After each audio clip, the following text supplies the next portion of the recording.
Hello again, brothers and sisters. Welcome back to the Daily Word. So today is a very, very special episode. Today is hold on. Today is Easter Sunday, so happy blessed Easter to everyone of you. I just finished my Sunday service with my church. Then I'm just gonna start off with the Daily Word after that. Yeah, so it's cool. So today we are gonna go straight to chapter 8, Matthew, the book of Matthew again. Chapter 8. Yeah, chapter 8. Jesus heals a man with leprosy. Okay, so let's start. Chapter 8, verse 1. When Jesus came down from the mountainside, large crowds followed him. Verse 2. A man with leprosy came and kneeled before him and said, Lord, if you are willing, you can make me clean. Verse 3. Jesus reached out his hand and touched the man. I am willing, he said. Be clean. Immediately he was cleansed of his leprosy. Verse 4. Then Jesus said to him, See that you don't tell anyone, but go show yourself to the priest and offer the gift Moses commanded as a testimony to them. Okay, or the centurion. Sorry. Verse 5. When Jesus had entered Capernaum, a centurion came to him asking for help. Verse 6, Lord, he said, my servant lies at home paralyzed, suffering terribly.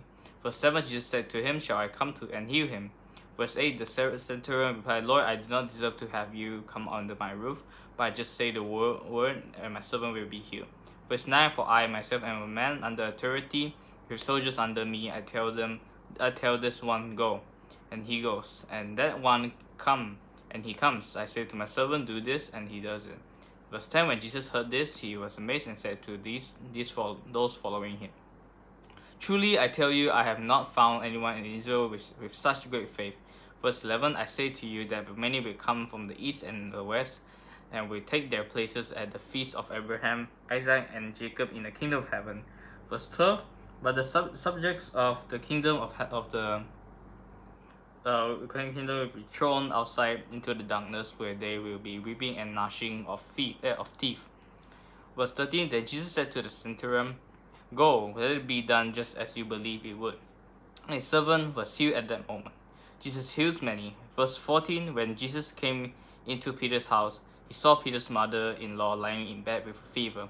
Verse 15, he touched her hand, and the fever left her, and she got up and began to wait on him. Verse 16, when evening came, many who were demon-possessed were brought to him, and he drove out the spirits with a word and healed all the sick. Verse 17, this was to fulfill what was spoken through the prophet Isaiah. He took up our infirmities and bore our diseases. The cost of following Jesus. Verse 18, when Jesus saw the crowd around him, he gave orders to cross to the other side of the lake. Verse 19, then a teacher of the law came to him and said, Teacher, I will follow you wherever you go. Verse 20, Jesus replied, foxes have dens and birds have nests, but the Son of Man has no place to lay his head. Verse 21, another disciple said to him, Lord, first let me go and bury my father. Verse 22, but Jesus told him, follow me and let the dead bury their own dead. Jesus calms the storm. Verse 23, then he got into the boat and his disciples followed him. Verse 24, suddenly a furious storm came up on the lake, so that the waves swept over the boat, but Jesus was sleeping. Verse 25, the disciples went and woke him, saying, Lord, save us, we are going to drown. Verse 26, he replied, you of little faith, why are you so afraid? Then he got up and rebuked the winds and the waves, and it was completely calm. Verse 27, the men were amazed and asked, what kind of man is this? Even the winds and the waves obey him. Jesus restores 2 demon-possessed men. Verse 28, when he arrived at the other side in the region of the Gadarenes, 2 demon-possessed men coming from the tombs met him. They were so violent that no one could pass that way. Verse 29, what do you want with us, Son of God? They shouted. Have you come here to torture us before the appointed time? Verse 30, some distance from them a large herd of pigs was feeding. Verse 31, the demon begged Jesus, if you drive us out, send us into the herd of pigs. Verse 32, he said to them, go. So they came out and went into the pigs, and the whole herd rushed down the steep bank into the lake and died in the water. Verse 33, those tending the pigs ran went to the town and reported all this, including what had happened to the demon-possessed man. Verse 34, then the whole town went out to meet Jesus, and when they saw him, they pleaded with him to leave their region. Amen. So, wow, this verse is actually quite related to today, because for all of you guys who don't know, today is the day that Jesus was resurrected. After he was crucified and after he has died for our sins. Yeah, so it's so today is for us Christians to remember him, remember for what he has done for all of us, to for what he's done to save us all. And this chapter today, we can also serve as like the one of our reasons why we should definitely remember him. He heals a man with leprosy. He heals like a lot of people. He heals many, and he even heals someone who is like not someone who is, I think it's like, centurion replied, "Lord, I do not deserve him. And the government sent to him paralyzed, lies at home." So, he even healed someone not how to say, not with him, through centurion, is it centurion? Yeah. And he heals a lot. So during this plague, this COVID-19 virus, we should definitely always pray for the patients that has been affected by the virus, because Jesus will definitely heal them if they have enough faith with them. Just as like verse 26, "You of little faith, why are you so afraid?" He calms the storm. Even with the winds and waves, it was even he rebuked the winds and the waves. So from here we can see that we don't have to be afraid. We just have to have faith. Have faith in Jesus. Jesus will be there to heal us. But then if definitely in some cases where you can see there's like a lot of, how to say, even though sometimes you might not be able to get healed, but it might be the plan of God. God plans you. Wait, hold on. But God plans to invite you to heaven. That's your time. Because we for all of us, we don't know our time. We don't know when we will be sent to heaven. We don't know when we will be called to the heavens, called to the kingdom of heaven. So we just have to be faithful to God. Just have faith on Jesus.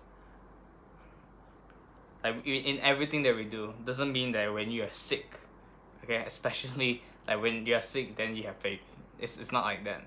I would say you have faith even though when you're not sick, especially when you're not sick, and when you're sick, you still hold on to that faith. We all need that faith, yeah, because when we believe, we'll be strong. When we don't believe, imagine if someone lying on their deathbeds, like in hospital, they don't believe that they're gonna survive. Of course, they're not gonna survive because they don't believe in it. They don't have faith in it. So when they're gone, they'll be like, okay, so like, how's that?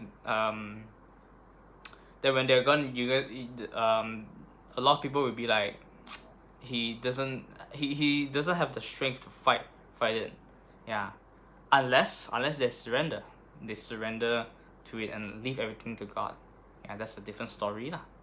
Yeah, but what this chapter is trying to tell us is that we should definitely have faith in Jesus in whatever that we do, especially when we have pain, like when we are feeling down, when we have doubts and everything. Just go and pray and have faith that Jesus will come and heal you, and have faith that everything is gonna be okay.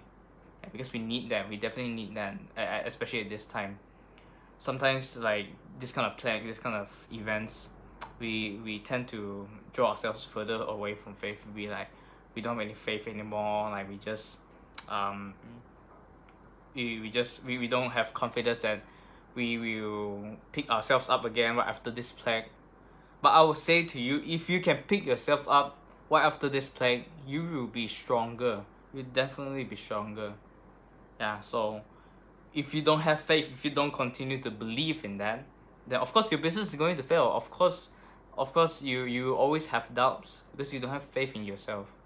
Yeah. And you don't have faith on Jesus. Yeah. So always hold on to faith in whatever we do. Always hold on to faith. I think that's the biggest message that we can get from Jesus right here. Yeah. Because I can say like in some cases I'm also, I mean like a lot of cases like I feel so not that unconfident. I don't really have confidence in doing anything like for my work or like for everything that I do. When I'm meeting this client, when I'm meeting this person, I don't have the confidence to meet them and all that. Well, what was the point that I'm going for again? Yeah, then I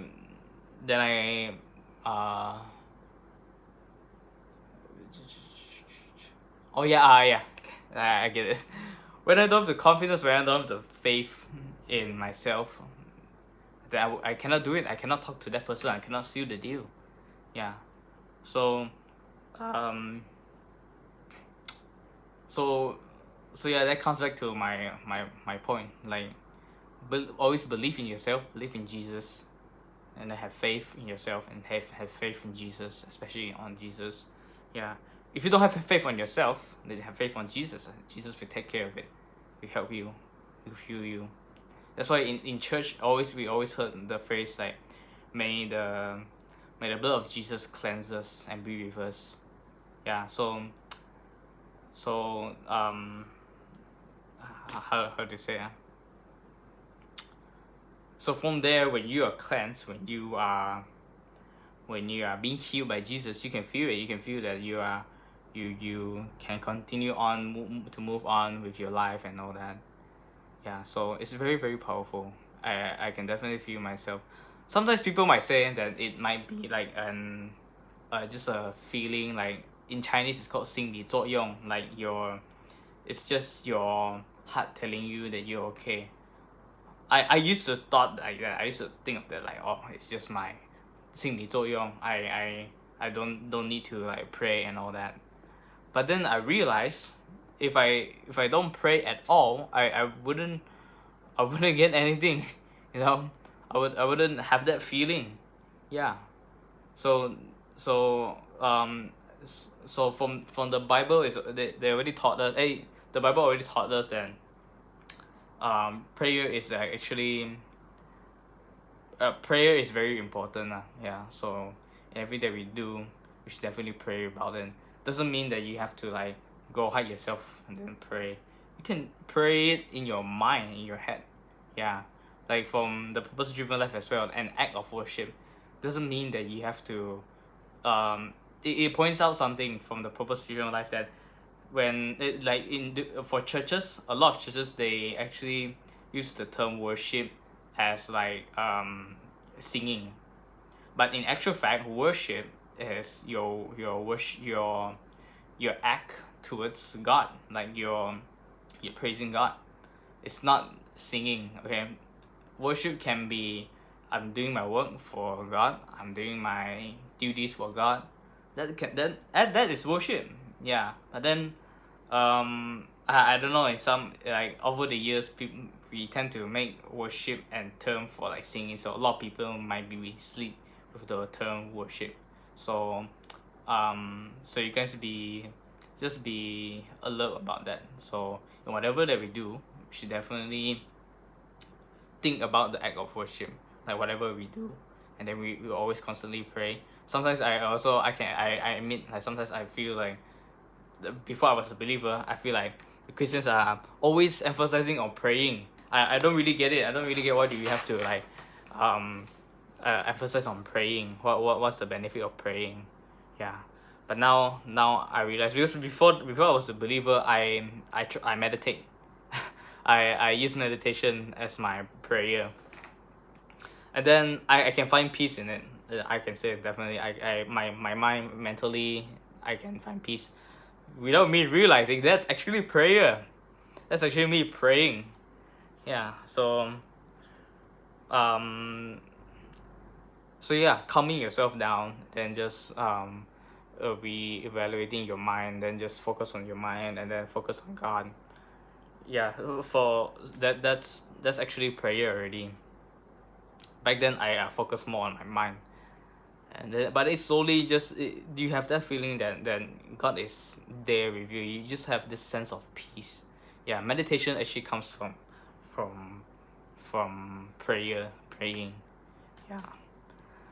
So okay, I guess that's it. I don't know today. I'm not sure. I think it's quite hard for me to do an episode in the morning. I guess because in the morning I have some stuff to do. That's why, and mostly at night I don't have a lot of much stuff to do, so I can actually plan out a bit of the episodes. So yeah. But anyways, today is it's a blessed day. Definitely, it's a Easter Sunday. So hope you guys can really enjoy today, and then yeah, I will see you guys tomorrow. I think that's it. So may God be with you, and may God bless you and your family as well. So bye bye.